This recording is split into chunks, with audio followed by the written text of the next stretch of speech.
The significance of teaching individuals about the supposed satanic nature of mainstream media cannot be overstated. In recent years, concerns have been raised about the influence of media on society, with some arguing that it promotes values and agendas that are detrimental to humanity.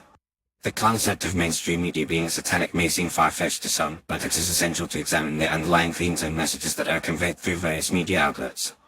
To begin with, it is crucial to understand that the term satanic in this context does not necessarily refer to the literal worship of Satan. Instead, it denotes a broader ideology that promotes self-interest, materialism, and the degradation of moral values.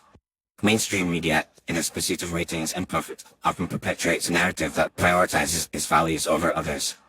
For instance, the constant bombardment of advertisements and consumerist messages can lead people to become overly focused on material possessions and wealth, rather than spiritual growth and personal development.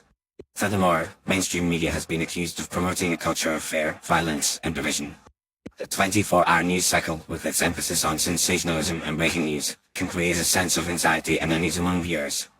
This can lead to a breakdown in social cohesion, as people become more isolated and fearful of others.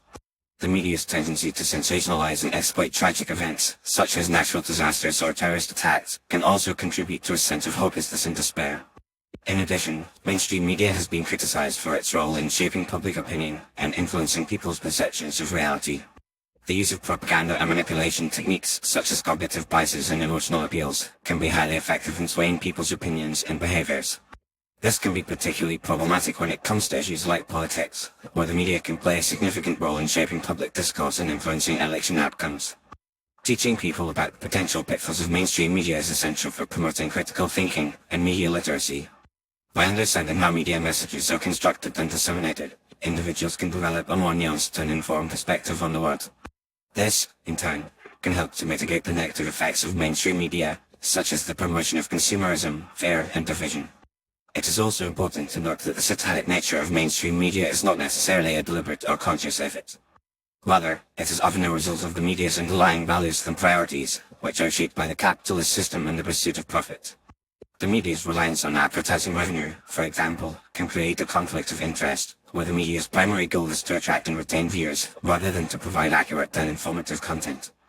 Ultimately, teaching people about the potential dangers of mainstream media is crucial for promoting a more informed and critically thinking citizenry. By understanding how media messages are constructed and disseminated, individuals can develop a more nuanced and informed perspective on the world.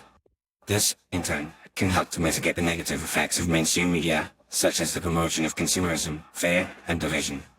It is only by being aware of these potential pitfalls that we can begin to create a more just and equitable society, where the media serves the interests of the people, rather than the interests of corporations and special interest groups. In conclusion, the importance of teaching people about the supposed satanic nature of mainstream media cannot be overstated. By understanding the underlying themes and messages that are conveyed through various media outlets, individuals can develop a more critical and informed perspective on the world. This, in turn, can help to promote a more just and equitable society, where the media serves the interests of the people, rather than the interests of corporations and special interest groups. As such, it is essential that we prioritize media literacy and critical thinking, and work to create a more informed and engaged citizenry.